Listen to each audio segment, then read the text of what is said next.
Et voilà, chers amis, en fait, on entend souvent dire dans les livres de Prabhupada, les pieds pareils au lotus, OK? Je vais vous donner la définition ici dans la Bhagavad Gita, dans notre glossaire à la fin, OK, qui dit, en fait, pieds pareils au lotus. On dit de Krishna qu'il a des pieds pareils au lotus pour indiquer que ses pieds ne quittent jamais Krishna Loka, qui ressemble à une fleur de lotus, OK?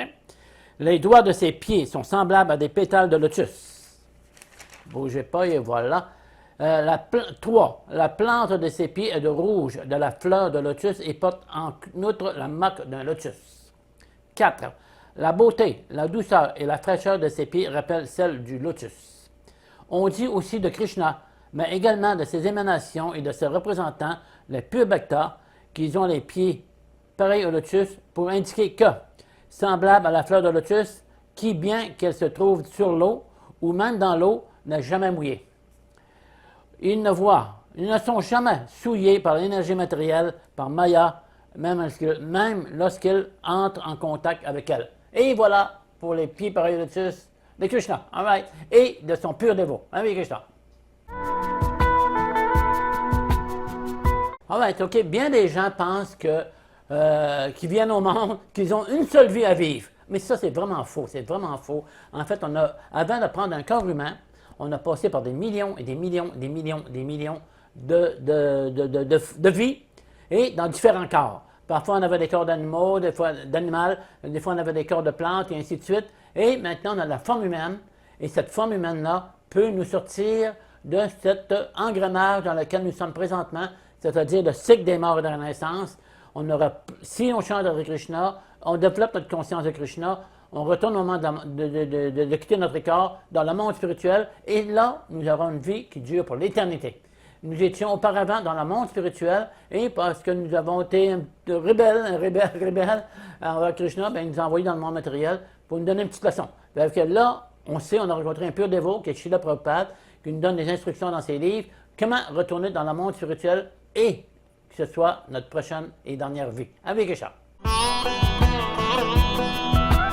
Hare Krishna, Hare Krishna. En fait, il faut comprendre que dans cette vie-ci, nous avons un certain nombre de respirations à prendre. OK? Il faut faire attention pour pas les employer inutilement. En fait, un jour, Prabhupada se promenait avec ses disciples, je ne me souviens plus où, mais en tout cas,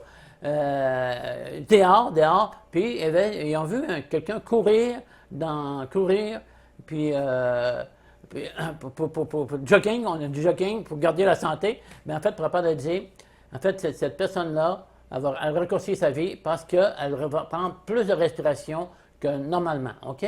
Fait qu'on doit faire attention, en fait, on ne doit pas faire d'actions inutiles qui vont nous faire respirer inutilement, et il faut comprendre que nous raccourcissons notre vie de cette façon. Amen, avec Krishna. OK, il faut comprendre que la philosophie de la conscience de Krishna est la plus grande de toutes les philosophies en ce monde, hein, parce qu'elle nous ramène dans un autre monde libre de toute anxiété et on nous ramène dans une condition de vie que nous recherchons tous, OK? En fait, cette philosophie, malheureusement, n'est pas enseignée dans les écoles. Si les professeurs, les directions des écoles enseignaient cette philosophie-là, toute la mentalité des gens sur la planète changerait. Il y aurait beaucoup de moins d'anxiété. On voit présentement en France, il y a beaucoup d'émeutes, beaucoup de révolutions. Les gens sont vraiment, ils ont perdu la tête, ils ont perdu la boule. La moindre chose, ils se révoltent avec compréhension jusqu'à un certain point. Mais si cette philosophie de la conscience de Krishna est enseignée partout dans nos écoles, cela changerait complètement la planète entière. All right? Avec Krishna, essayez de comprendre cette philosophie-là et certain que vous ne le regretterez pas. Avec Krishna. All right, chers amis, OK. En fait, je veux rappeler un petit souvenir. En fait, j'ai vu Prabhupada 2 fois, OK? Dans les années 77, 78, je ne me souviens plus exactement. De quoi plus 77? Je l'ai vu une fois à Toronto et une fois à New York.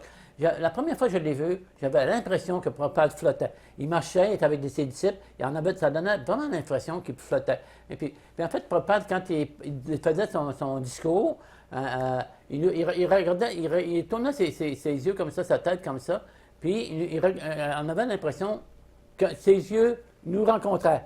Je me souviens, ses yeux m'ont rencontré. J'ai baissé la tête. Je me sentais vraiment, vraiment intimidé jusqu'à un certain point. Je veux dire, je me sentais vraiment devant une personne, une grande personne, un grand personnage.